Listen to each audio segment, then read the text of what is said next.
Good morning and welcome to my channel. I'm Lauren, this is Zoe and Ziggy here. And first thing I do when I wake up in the morning is do a little bit of stretching in bed, maybe a little cuddles with my pups, and then I get started with the day. And you know, it's very easy to get distracted first thing in the morning, checking your phone for your emails, texts, social media, content, news. But perhaps instead you hop on this video, you can listen or watch and start practicing first thing when you wake up in the morning. You don't even need a map, just your bed. Most of this class is going to be done sitting or lying down. So let's get started.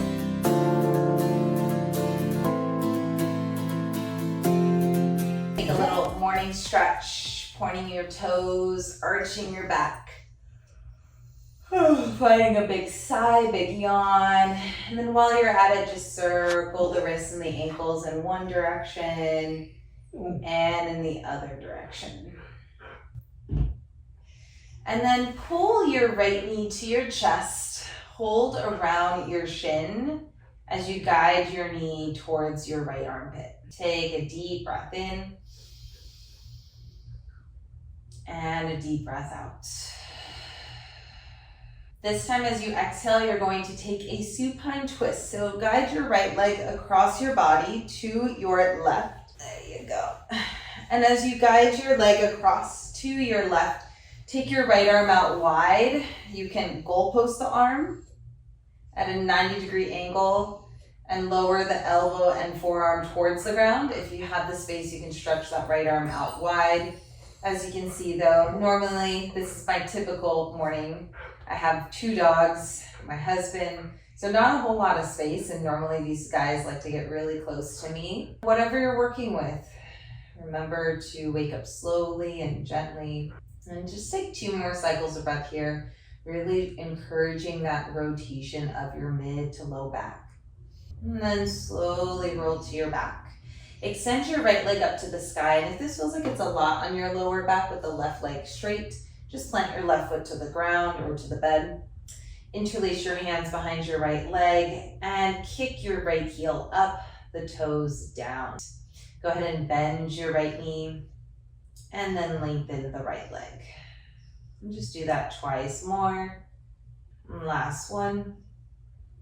And then keep the right leg lengthened, point the toes to the sky, stretching the front of the shin, the ankle, and the foot. And then back down, toes towards your face. Do that twice more. Toes pointing to the sky, and then toes pointing down towards your face. Do that one more time. Up and down. Good. Place your right ankle to the top of your left thigh, and then you can stay like this. This might be plenty, a nice stretch in the back of that right hip, or you can pull your knees towards your chest.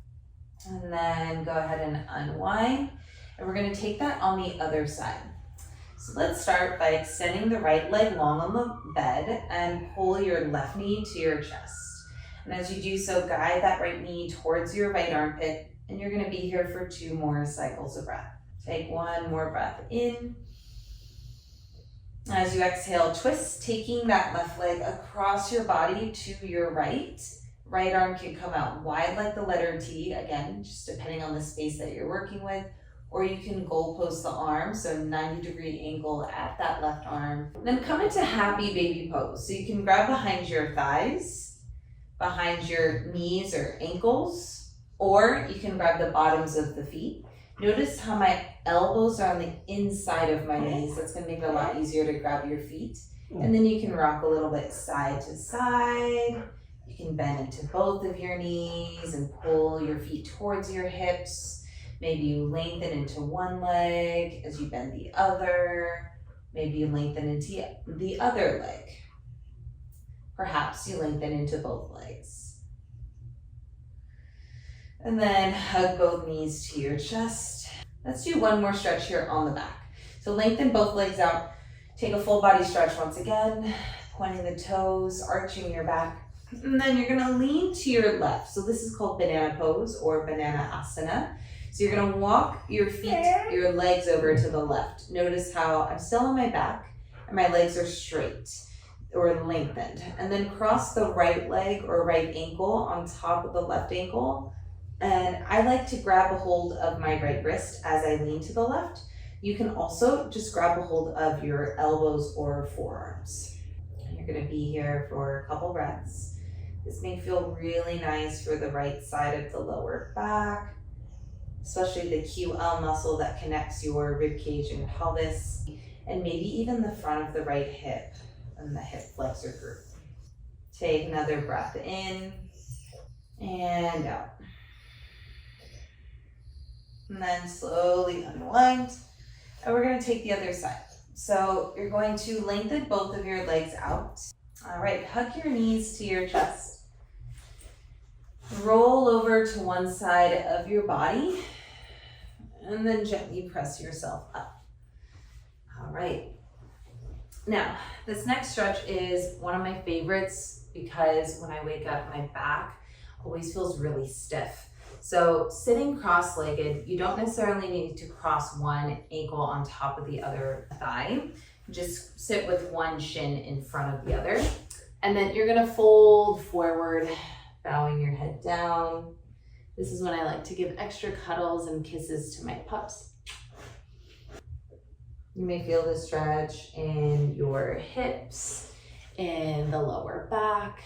Another thing that you can do is instead of hinging forward so much at the hips and maintaining a pretty flat spine, you can press your hands into the bed, tuck your chin to your chest, kind of like a cat pose shape, and then rounding your back. And then slowly roll back up and just switch the crossing of your legs. So by hinging forward at the hips with the flatter spine or lengthened spine, it's not so much about your back as it is about your hips. And then if you want to get more of that back stretch, press your hands into the bed, tuck your chin to your chest, round your spine. And another thing that may feel really nice is interlacing your hands behind your head and gently encouraging that flexion of your spine, rounding down. And then slowly roll all the way back up. Release your arms down. Let's do one final stretch before you venture on with the rest of your day. And this is for the head and neck. So drop your right ear to right shoulder. You can stay with the left hand out to the side, left fingertips out, or you can reach your right hand up and overhead, gently pulling, not down, but towards the right. So kind of catching the side of your skull with your fingertips just below the ear. And then switch to the other side, taking your right fingertips down, left ear to left shoulder, reaching your left hand up and overhead, cradling the fingertips just below the ear on the right side of the skull, and then pulling ever so gently towards your left. And then slowly come all the way back up. From here, drop the chin to the chest, and then lift your chin to the sky. Do that again, chin to chest, and then lift your chin to the sky. Good. Circle your head one time to your right, and then circle one time to your left. Then lift your head all the way back up, and you're ready to start your day. If you feel like you need just a little bit more intentionality to start your day, maybe a meditation, check out one of my meditation videos. I have a plethora of them. Also check out my morning flow, maybe somatic morning routine is really nice, or maybe you just want to get your body moving more dynamically, more actively after this. So maybe you unroll your mat and get started with one of those. If you enjoyed that video, give it a thumbs up. And don't forget to hit that subscribe button. If you want to see more videos and have any suggestions of classes or short videos that you'd like to receive from me, feel free to throw those in the comments. And I look forward to seeing you next time. Have a good rest of your day.